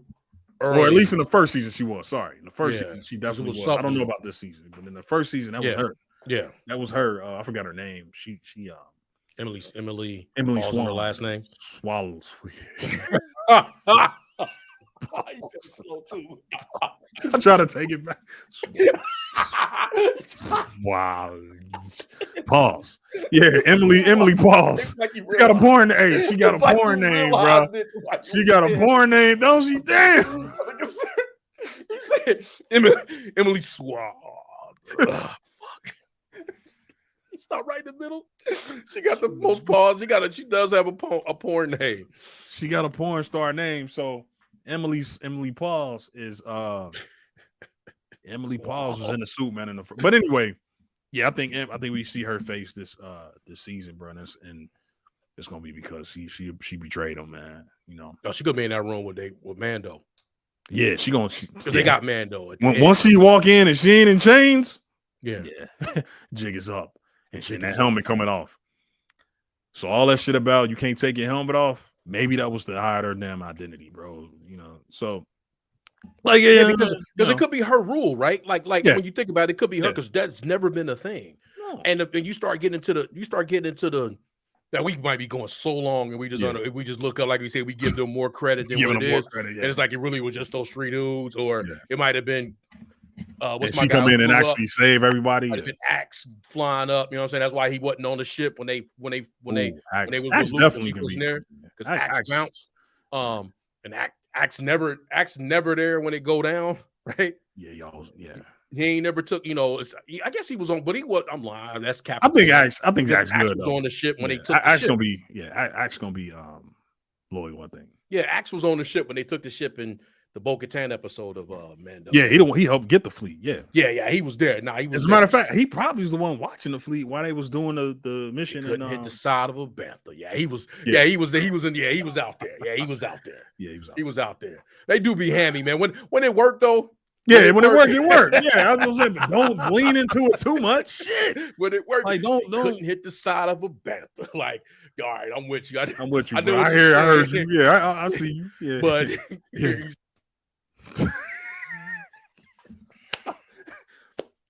Good one. But yeah, but to that extent, yeah, I think he. But like you think about everything that is, again, this might be, we do this and we gonna start talk next. We're gonna be like, damn, we talked a lot about the armor for her just to be like a regular person, but much she knew about the Jedi, as much as she knew, you know what I'm saying? Like when she just was running these things down, right? Like she knew a lot, like that nobody else knew. Mm-hmm. Nobody else knew, right? Like, oh, okay, yeah. And I can see why Den would listen to her, like, man, she giving me these jewels, she giving me this, she giving me that. But like, and she knew about the Jedi. Make armor, you know. Yeah, she was, yeah. And, it didn't dawn on me. That's what they was looking at, the Great Forge. They always said the Great Forge, and I'm like, oh yeah, it didn't dawn on me to this episode. Like but one thing we glossing over is how dope the facility was that they had sitting up on. They just randomly had sitting up on Mandalore. Yeah, and they wasn't, like you said, she survived. The other Vizsla survived, but also they were almost like protected, right? Like it wasn't getting touched when they was moving. You know what I mean? Like they were, you was wondering, like, man, how come they ain't been hunted down yet and destroyed? It was maybe, I think it's her connections. You know what I mean? Like she like, hey, leave us alone for now, and so she can leak her little information. But yeah, it's, I don't know, man. I'm gonna be shocked, man, because even looking at this season, the moments that she's had with Grogu, you know, like there was just private moments. She didn't try to. There was no propaganda in that. Yeah, and then she didn't try to like radicalize him, the little dude, or nothing. She was like carrying a moment between her and a child. She was still carrying on her like this facade of like her Mandalorian shit. Yeah, you know what I mean. So it's like. She kept her station, and then when you add the fact, now you just when you have the Grogu element of it, they had been looking for Grogu the entire time. Yeah, and that would have been a big. He was showed up, and then she could have, like, even when they escaped, like when they got to the point where they had when she fought those stormtroopers in the season 1 and they got away, right? And she told them that y'all a clan of 2, this, that, and the third. So, like, what if her situation isn't as I might be making it too deep about, because I'm still gonna hold on to that. Yeah. But I might be making it too deep that it might have been she just been providing them information as opposed to like I'm in cahoots with Moff Gideon, right? Like as opposed to like, look, I'm keeping my crew alive, so like different things, whoop-de-whoop. I may be assisting you on how to like I may, because I'm a great, I may be assisting you on how to really utilize the best car, how to make the There it different is. things that There you it want to do. is. There I it is. may Who's be a designing part the of armor? that. Ah, there it Yeah. is. Who's As the armor gone. as opposed to like Yeah, being she got like, yeah. I'm getting all my fleet killed. Like I'm trying to get them all done. Like I've been providing services because we, like you said, we probably got ties that go all the way. We both got ties that go back to Shadow Council, the Shadow Collective. We probably got ties that go back to Maul, and we still believe in it. Because she stayed, if it's her, she stayed, if we saying this the girl from Clone Wars, she stayed with Maul. Even when they knew Maul, like, oh, Maul was wrong or whatever. Yeah. There was a group that stayed with Maul. So I'm saying they loyal to a fault. They loyal, man. So she might have stayed that way. And then when they say, because now this is the first time that they really start talking about Death Watch. That's a good thing you brought up. They never we always be like, is a Death Watch, and then is the Children of the Watch a little subsidiary of Death Watch? That was the tell, yeah. When she was but it never was like no out loud said Death Watch, and somebody said it, and she was like, "Death Watch is no more." The Death Watch is no more. Yeah, she got a little Palpatine in her, don't she? Yeah, like it's no more, right? And that's the first time they said that, but. And for her to be the leader, she might be more than just because she probably created this. That's a good point too. About maybe that's her rule, man. And Din wouldn't know because listen, Din he's a child of the Watch. Like Din didn't put in no work where he didn't see her get whooped by Bo-Katan. He don't know. Like he's been under her the entire. I don't know if like the entire time, but he's been in that covert that whole time. Plus, he been off doing this bounty hunter thing. He's just coming back assuming like, nah, this is the way, I gotta keep my helmet on and I can't take it off and yada yada. Meanwhile, she flipped that once she told Bo to take her helmet off. I'm like, oh nah, something up, something wrong here. Something, yeah, that don't make sense. Like, why would she just tell her she can take her? Like, so yeah, like once she did that, it was like, all right, something up with the armor. And it's another thing too. We've been saying it the entire time. I mean to cut you. Keep that point. This is another thing too that makes it. They could. I don't know another word other than stupid, because it's not stupid. Another word about the Mandalorian ways, like how silly it is, right? That something that like even if she feel a certain way, like like I've been about this. I've been in, let's say, cahoots. If I'm the spy, but something like the mythosaur could trigger a Mandalorian, the Mandalorian in you. Because at the end of the day, you still got Mandalorian in you, right? Yeah. And they loyal to Mandalorian. You still get into some shit like once whatever the dark saber, the whatever the other little things that make you that you feel is key to being a Mandalorian. There's always one thing about you where she like, I'm doing this and doing that. But when it comes to this, it's still Mandalorian. It's probably why she can have a watch. It's probably why she can do this. And once they get to teaching this, that, and the third, right? Once they get to that, but then there's everybody's conflicted, but once they come to Mandalorian stuff, they all have they all can unite in a certain way or agree when it comes to certain things about being a Mandalorian. Yeah, but that don't mean they pure. So I guess I got her being it.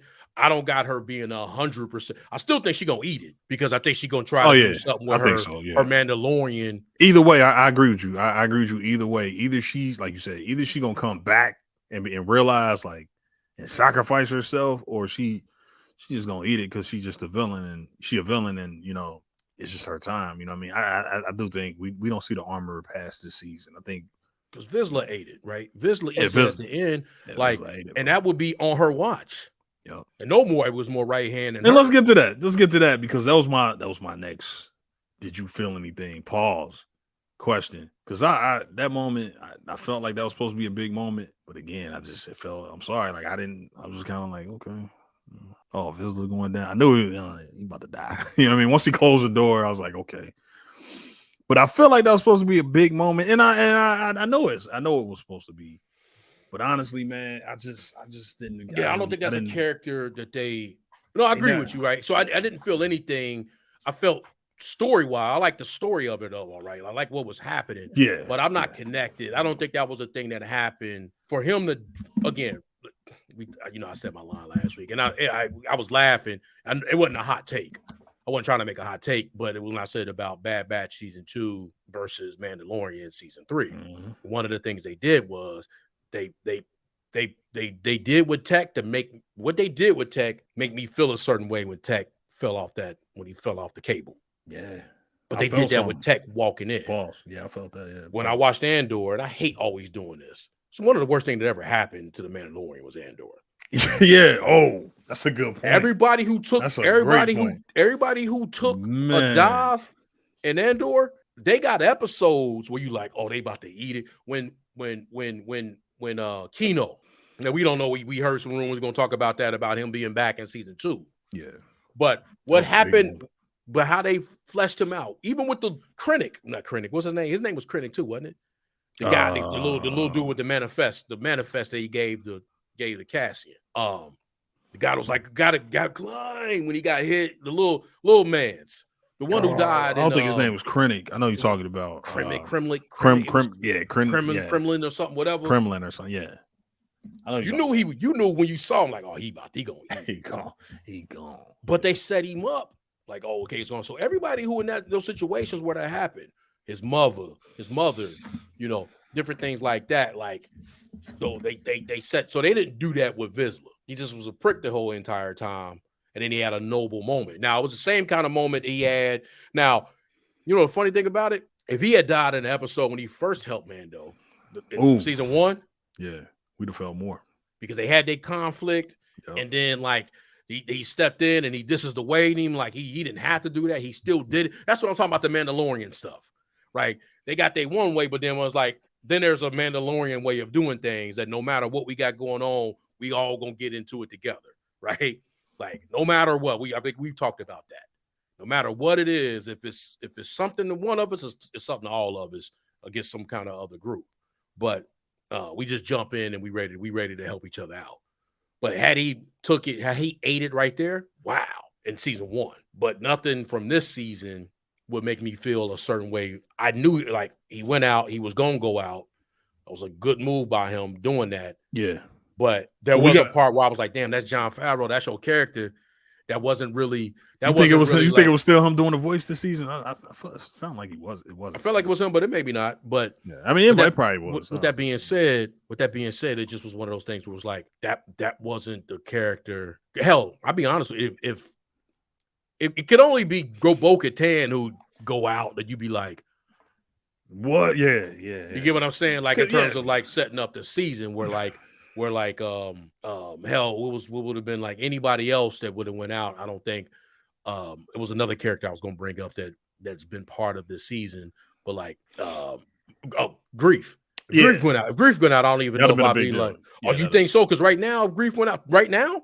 You talking about Kargan? If Kargan went out right now, I'd be like, okay. Now I would enjoy the scene. I'm not saying the scene because even with that one, I didn't feel anything, but I like the scene. For me right now, I might be. Kargan went out right now. Off this season. Mando. Like him being just Mando. Yeah. I just would be like, yeah. Cool. Damn, man. I feel what you're saying. Yeah. Yeah, with the Jordan, because he ain't even strapped. She ain't even strapped up. So it's like, okay, cool. Yeah. Like if he was when he was with Kara and they was in the ship. And they was, that lad, even though that wasn't the best episode, right? But that episode got scratched by the Minoc or whatever that was. I'm talking about the one where they when they went into that Imperial facility. Yeah. Where he was, and and they was in that drop ship and they was getting away. This, that, and the third with that annoying steam neck dude. I'm drawing out here, boss. Yeah. Oh, well, how about 300 more years on your? Yeah. Like Kargan has some lines. What he said was when he was he was petty as hell when he was handing out them credits, man. When he's Was the he? fobs, the When fobs. when he was giving out the fobs. You got your money, dust breathing and beat it. You know, he Get out of here. Get out of here before why I order. What was that line? You got your fob, dust breathing, now beat it. You're talking to that. I don't know what species dude was. When the Rhodian, in my mind, he was a Rhodian. He was mad at him, bro. He was looking at him like, damn, bro, I know I'm a bounty hunter, but damn, you gotta talk to me like that. You got your fob, dust breather, now beat it. Like damn, dust breather. Yeah, Cargill. Yeah, he got some lines. But no, I'm with you. I'm probably right. I'm talking about just this season alone. Now we got 3 years of 3 seasons of Cargill. I'm saying just this season. We go unless they set him up nice in the next episode and then take him out. But I'm with you. As the tone of the season, that's just my point. That, that's what I'm saying. Like so that guy right there. Yeah, get out of here. I might have got your fob, dust breather. Get out of there. Yeah, so that's a dope ass. I want to look that. Remind me, we're gonna look that line up, man. But watch that. Yeah, we're gonna watch that. But to finish up the episode, we went long. We went long on that one. Pause. But so all right, so the gun disintegrating, but he take and it's going back to what we said earlier in the conversation. As cool as they look, the new Dark Troopers was kind of tridash. They was super. They was tridash. He was doing them. He outdid them by one man. Like he was a one man army. Oh, he won. The gun disintegrated. He was good until the Praetorian Guards. And shout out to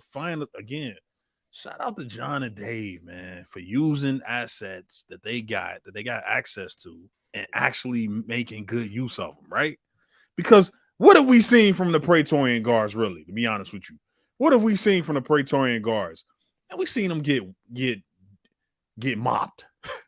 We saw Ezra mop them in Rebels. Yes. We saw the only scene in that godforsaken movie that I probably give some credit to. We saw Rey and Ben Solo, Kylo Ren. That was a good ass scene. That was a good scene. They took them Praetorian Guards out, bro. That was a good ass scene. They was working. They was putting in work on them, switching lightsabers. They showed out, man. Oh, remember when he caught the one like? Oh man, smacked him. They were showing out. They were showing out on the Praetorian. But what I'm saying is, we look at the Praetorian Guards. They look dangerous. They look cool. They swords. They do all these weird ass dances and poses with the swords and shit. I get that, but we ain't really seen them put in no work. Yeah. Until they killed Vizsla, bro. They took him out, bro. It wasn't even like a fight. It was just like, you know, mushed it right in. Who didn't they like? He put up that little shield and shit. They looked at that like. History lesson. The Debo, like I did this bit. One of the guards walked in, they walked into the break room after that, like, get off my donut before I do like I did this. Like I did this bitch. Like I did this Vizsla. That's what it was, man. It was literally they take Vizsla out, bro. It was literally like Kanan and them again. It was just change the word. History lesson. Yeah, they took Empire him out, won the war. Yeah, they took the Praetorian Guards, man. They made short work. That was a good scene. That was a good scene, man. You finally get to see the Praetorian Guards do something, and they won, man. And that was the end of Vizsla. That was the end of the episode, man. Like I was kind of expecting something to like, all right. After that, I'm looking like, oh, all right, maybe we're about to see Gideon or something. No, that's it. It was like that's what I mean about that moment again, where it was like, wait a minute, hold on, y'all going to episode on that?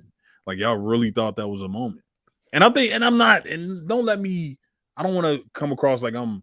It's some people who actually felt something. You know what I mean? Yeah, 100%. Teach his own, right? Yeah, I'm pretty sure. I didn't even think of it like that till you asked the question. Yeah, because I was just like the scene. Yeah.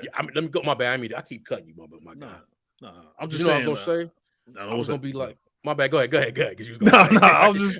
I keep saying my bad. I was finishing up what I was saying. I was just saying. Yeah, I just felt like the way they ended it, they wanted that to like sit there for a minute. The sting of that, like sit in the air a little bit. Yeah. But go ahead. What was that? You know what? Like for that doesn't make it a moment like that in that kind of way, right? where it's like somebody passing away, right? That's been a part of the show, whatever. Should always be like a moment, right? Like should be a moment. But his connection, it would have been a moment for real, as if it impacted the armorer right then and there, because they've been right hand, left hand, right? Like we never seen his face, all that kind of stuff. We never seen his face. Right. Like we seen Vizsla act like that. We would have to see somebody else react a certain way, right? Yeah. In my opinion, that was close to him. Yeah. Like it was almost more of a moment when he was tripping about like when his son got. Like, I'm not saying that was emotional for me. I'm not trying to hype that scene up, but like how that child in the first episode, he's like, okay, is that Dana like that? Like he's saying, I want to be a Mandalorian. He ain't say that, but you get what I'm saying. Like, I pledge to be a Mandalorian. It's like they had him yelling and whatnot. From my God, But then when it was like it was found out it's his son.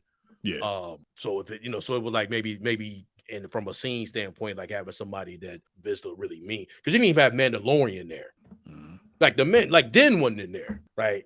So that's probably that probably was a miss. Like one of them had to be there. Yeah, like, for you to see they should have kept Mandalorian. Because it ain't gonna come from Bo-Katan, who's looking through, and she had already bounced. Yeah, so nobody was there to see this.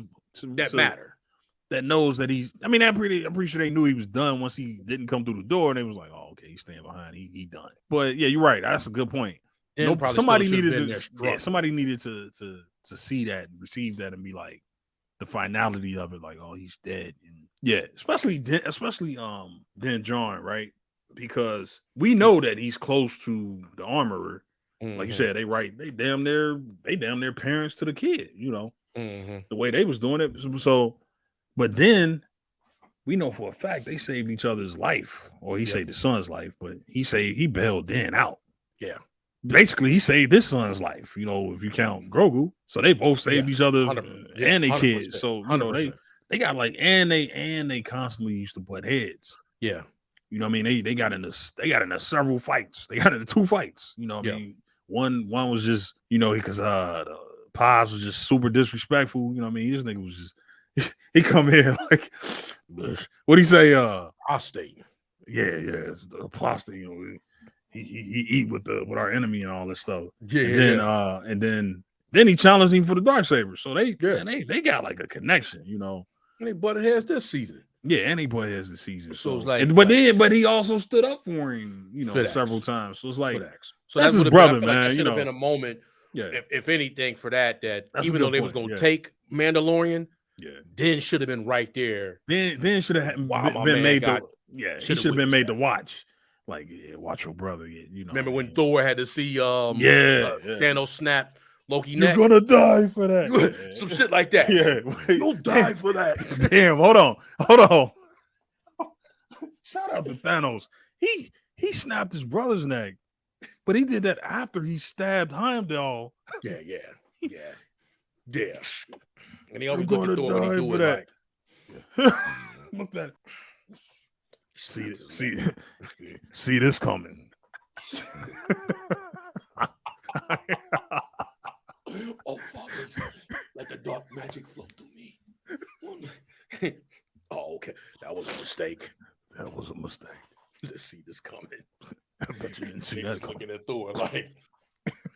That's what I'm saying. Like, Heimdall see everything. He didn't see this. He didn't see that coming. Yeah. So probably Mandalorian should have been right there. At the very least. Somebody should to witness. But definitely Din Djarin. Yeah. See his because they got a connection. Yeah, they got a connection. They've come a long way. And ultimately he ended as his friend, accompanying him on this mission. That was his brother, you know what I mean? So, and he backed Mando up a couple times after that. Like he backed him up and going to Navarro. Yeah. No, but the pirates. He backed them up and going to fight the pirates. Yeah. Backed them up like, okay, I'll go. We go on that scout mission. Yeah.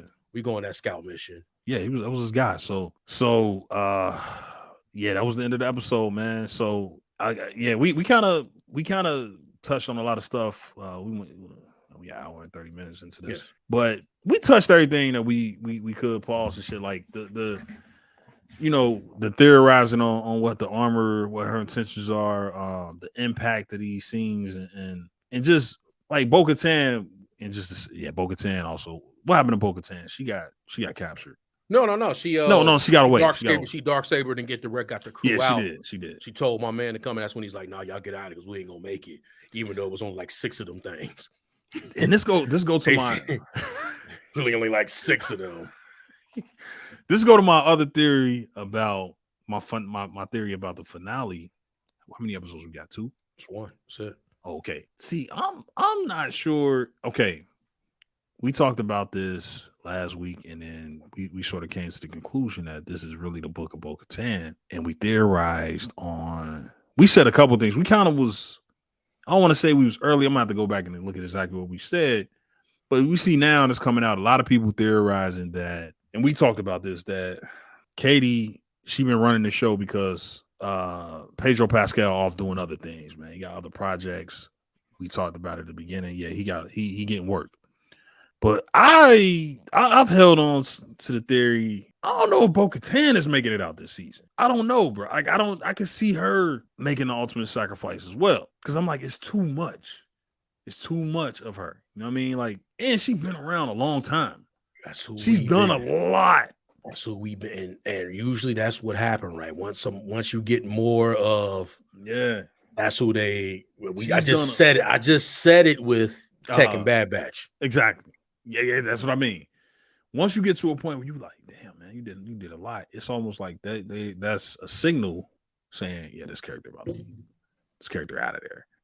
I want to believe that she's gonna take over. She's gonna be the one that. And again, let's go back to us shooting them so much bail that we write stories for them that they never even thought of, or they didn't really consider. But yeah, I can see her. I can see her making a sacrifice, man. Because you said it earlier.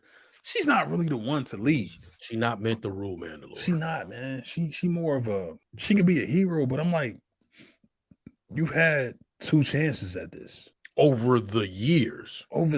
She was actually part of a group that was against her. Like, she might not have been with that group against her sister. Sister might still be alive. Man. You know what I'm saying? Like, yeah. I know a lot of things that happened. Maul was going Maul. Yeah, Maul was going Maul. She was with him, but she was with him until she wasn't.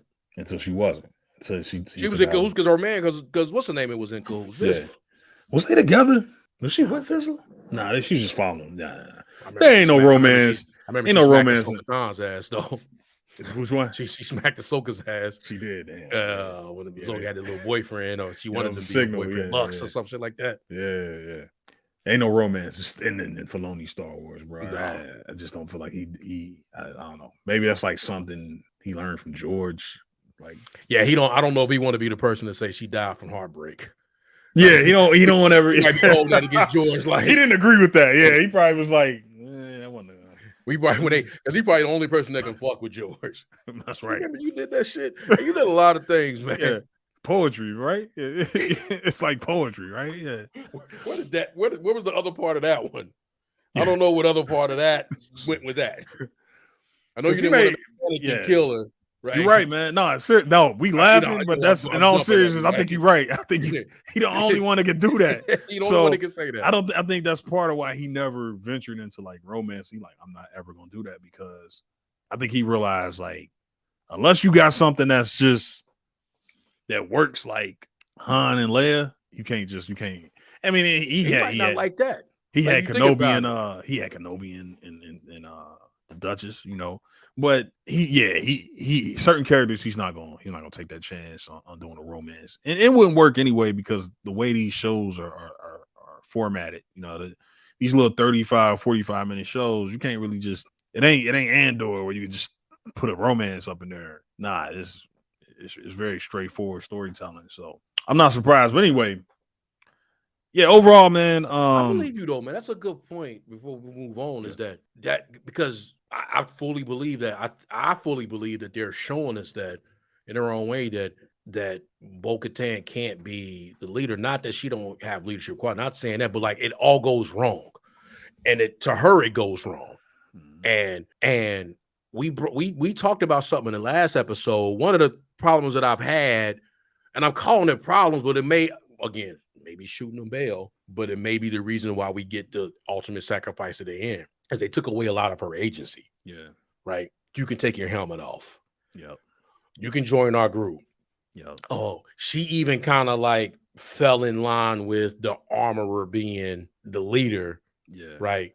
They, this, that, and the third, so that the choice she make at the end is her choice.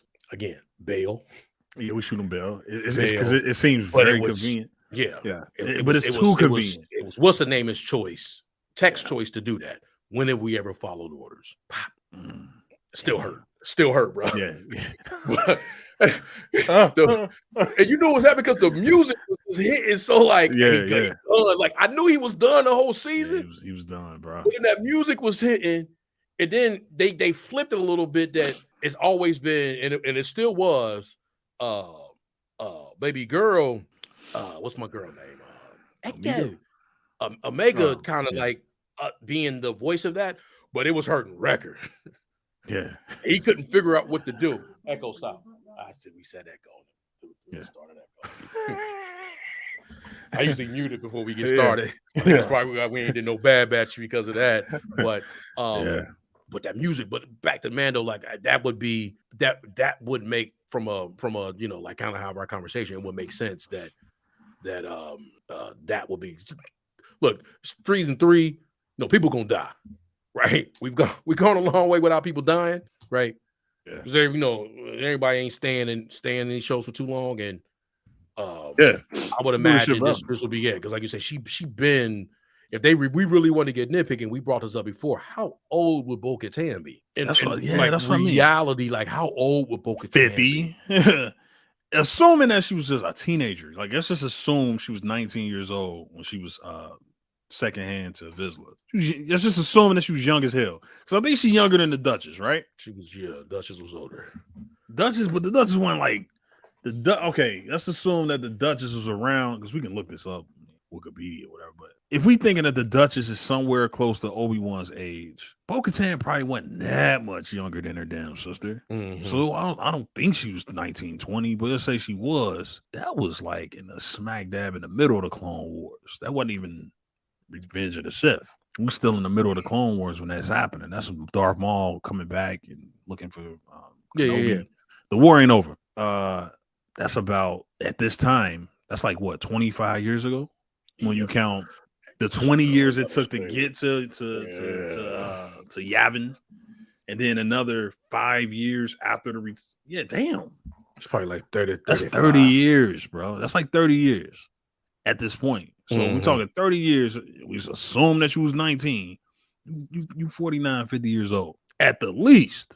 You probably more than that. Because I think you was more of a grown-ass woman when you was following Vizsla around. Yeah. They never made it explicit that she was some teenager.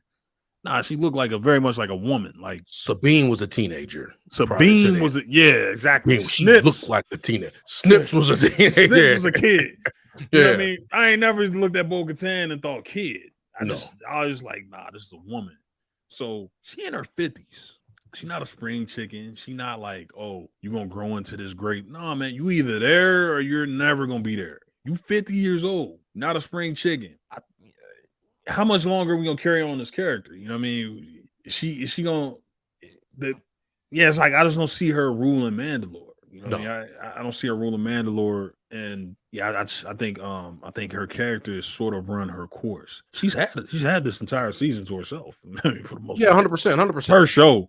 Yeah, it's her show, and as much as we like to talk about Pedro Pascal taking a back seat this season, Mando being, Mando really not taking center stage. It's his show. Like next season, he get those back. Yeah, he gonna fit into his schedule because it's his show, because Grogu is his kid, or his apprentice, or his foundling. And to an extent, they've become the mascots of Disney Plus Star Wars. FedEx. So and it's a movie coming out. So he getting it back. Now, how you start asking how much do Filoni love, because he hold his characters close. You know what I mean? He hold them near and dear. This is one of his characters. This is not George Lucas.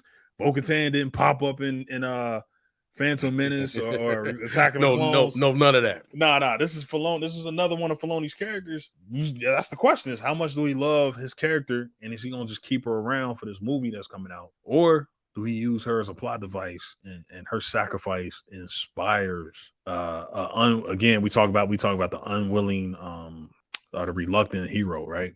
We talked about that in the past. Is that again? It's shooting on Bell that he probably the obvious choice is probably the choice, but this could be another reluctant hero. It's like, man, her sacrifice can inspire Din Djarin to actually be the leader of Mandalore. Because right now, it's not even looking close to that. We looking at it like, but look at that picture in the background. That's him with the Darksaber. So, are you asking me the question? I'm also asking you too. I'm asking you. I'm stating that. You putting it out there in the air. But I'm putting it out there. But I would ask you, what do you think? Do you think Bo-Katan does go on to lead Mandalore, or do you think we eventually do get back to? Are we in the season setting up Din for season 4? Yeah. So I think first of all, I think we end with a cliffhanger. So we don't end this season resolve like we did. It's too much. We don't end this season like season 1 was resolved. Even though season 1 we knew there was another journey, but season 1 was like it's too much. Season 1. If they had ended season 1, there's no way you defeat Moff Gideon in one episode. Yeah, and then you throwing Thrawn and all them out. I don't even think they could.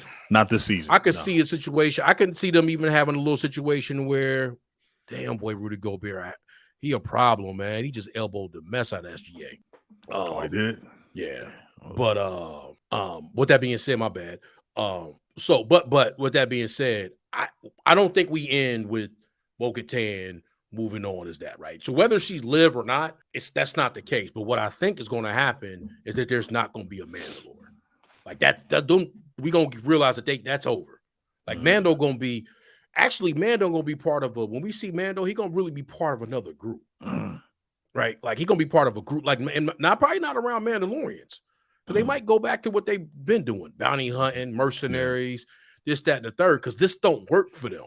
It don't work. What they gonna do? Procreate? They're not meant to be united. What they gonna get a planet and procreate and have these kids and all this? And or it might just be Navarro. Yeah. We talked about all this, and realistically, they leading towards filling in this area in between episode 6 and episode 7. We ain't never seen none of that in episode 7, right? Mandalorians. No, none of that. Not a bounty hunter, not a nothing. Unless I got to go back and watch. That is a question. Like, do we have any of them around? We didn't see one Mandalorian. We didn't see nothing. One. And seen Mandalorians before.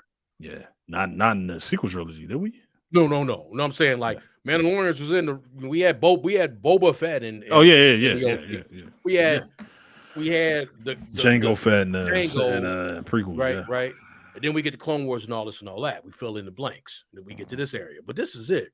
I just think I think this iteration, this iteration that we seeing, it's over. It's over. And I think it's over going into season 4. Damn. And then we just go into Din completing the story leading into the movie. Yeah. Like he gonna do his thing and lead into the movie, probably make a couple appearances where he can come in and help. Because right now, Din's not even in a situation where he can go help someone. Like what is this Din where we know like Ahsoka sending out the call? What if Ahsoka send out the call? Damn. Right. Din gonna come help. But then they can't call like this season's Din. This season, they gotta rebuild them into that. Where him and Grogu are even a fact. They got Grogu in a walking suit. They not in a position to help nobody right now. Nah, they not. You're right. IG-12 Grogu was just something for them to do because they had nothing else for him to do. Right. And I'm not even trying to take, you know what I'm saying? Like, there's nothing that they can do. So, like, this season was about whatever their limitations were. We can get all into that. But at the end of the day, facts is facts. This season was never really about Din. It was about showing you the silliness of the Mandalorian and then why they can't be what they need to be. Right. Or why they can't be what we would probably want them to be. Like, they're going to go back and take Mandalore. They just showed us they can't go back and take Mandalore. The Empire there. They don't even have a faction that can even go against that. You started to think now that whole thing was like a propagated, I guess you would say, prophecy just to get them, just to basically to lead to their demise. Yeah. This idea that oh no, it's not poison. No, it's not, but it is. The Empire's there. So if you come back there, it's only to make sure that they get the rest of y'all. And if they stayed on Navarro, right, and muscled up, because even Gideon said it would be a problem. The Mandalorians are going to be a problem because they could have just stayed on in Navarro, muscled up. All the stuff we talking about today, they can sit there, they can train, they can recruit other Mandalorians. We have our own area. We can say y'all don't have to hide in the shadows. We here. This is a good area for us to be too. What we call as the outer territories. When you go beyond the outer rim. I think Navarro was one of those where it's not outer rim. It's even beyond. Yeah, it's even beyond that area, the outer something. I say all that to say that this could be that. Then you get the Gideon come in the beginning like pause that. Hey, I have a Mandalorian problem in so many words. Yeah. So I'm gonna need some of these guards because if they really team up, if they become gang, I got a problem. And that was a legit thing he had. Like they become a problem. So how do you have that? How do you have that not be a problem? Well, send some of them up here this way, right? Because we can't just outright go bomb. We can't send a bunch of crews to go bomb up Navarro now because now we got the New Republic. We're not ready for the New Republic yet. They're aware of it, yeah. So we need to go do this. So that's just my I don't think long with the way of saying I don't think we come out with whether she live or I'm kind of like you pulling me to that side where I don't think Katan makes it. Right, she don't make it. And we even start getting to the thing where people on the quote unquote good side got to start living with failures, right? Yeah. And Bo-Katan has not been a success. Now she legit not been a success. Would be she won't even she won't be. She losing people in her leadership. She walked them in the leader right into there. Yeah. She couldn't even see that somebody in their ranks is a spy, whether it's somebody unknown. Well, there's somebody, whether it's the armor, whether it's just those three. I think we can write off those three dudes or something because there's no way they. Oh yeah, ain't no way. Nah, it's too convenient. Not see a bunch of TIE fighters, everything coming to build right there. Yeah, right. So there's no way, right. So with that being said, it's Stillman and other people. But with all that happening, and she couldn't see spots, she couldn't notice some bullshit. She couldn't notice this. She's not rated it. So there's no way. It could be something simple, like say with the Darksaber saying, "Then I can't do it, you do it." It may just be that, but I don't think we're gonna have a Mandalorian. She may survive, but I don't know how I don't think we're gonna have this because there's no way they won't be able to group up and stay together. They're historically been able to be separated, almost like and then sometimes they got crabs in the bucket mentality. We can go there if we want to, but you get what I'm saying. Oh, man, it's bad with them, man. So there's no way they can gang. No way. So I don't think we walk out. I don't think we walk out the season with them games. Just mattered out who gonna be identified in the spy and who other than Grogu and Din don't make it. And I just think Din and Grogu go back to doing their thing. They're not. And you're right. It's a clan of two. That's a great point. Yeah. You're right. To me. No. But I see what you're saying there because it's almost like it sort of has to be that way because even though Din makes this declaration to Bo-Katan where he like pledges his allegiance to Bo-Katan, this is why I followed your song is not yet written or something like that, whatever he said. But yeah, you almost got to think that it's going to end that way because they got to keep them two free. They can't. There's no show about them just living on Mandalore and rebuilding and putting up houses, and that's not what the Mandalorian is going to be about. I don't think that's what they want to. They want to ultimately get them back to doing fetch missions and help and eventually video game stuff. Yeah, and eventually to help Ahsoka. It's not going to be about them living on Mandalore. By the way. Oh yeah, appreciate it. And then yes, that's not what it's going to be about. It's not going to be about them two just settling on Mandalore and being like, yeah, I just want to rebuild my homeland. No, it's ultimately about them getting back to missions and helping people out and doing stuff in exchange for them and eventually helping Ahsoka out with Thrawn. That's what the Mandalorian is about. So in order for them to continue to do that, they need to be free of this storyline. This storyline needs to wrap up, and it's not going to involve them being tied down or obligated to the planet. Family. They're not doing that. They're not going to do that. They need to get back on the road. You know, Mandalorian's not getting rebuilt. He completed his mission too, by the way. He jumped in the waters. Now, this woman turned out to be a spy. All that is kind of like bullshit anyway. So he's gonna be like, hey, you know what? You know, man, we get fooled him. We got more of him walking with the thing. Yeah. Maybe like he gonna be like Boba Fett was in this show. Like he just was walking around with the thing. Like, he hated having his helmet on, boy. He couldn't wait to show his face the whole time. He like, man. Yeah. So that's how. So we, like I say, but with all that being said, we definitely had a good conversation about that episode. In terms of season 3, this is what I expected the season to be. Yeah. More of this. It just took 7 episodes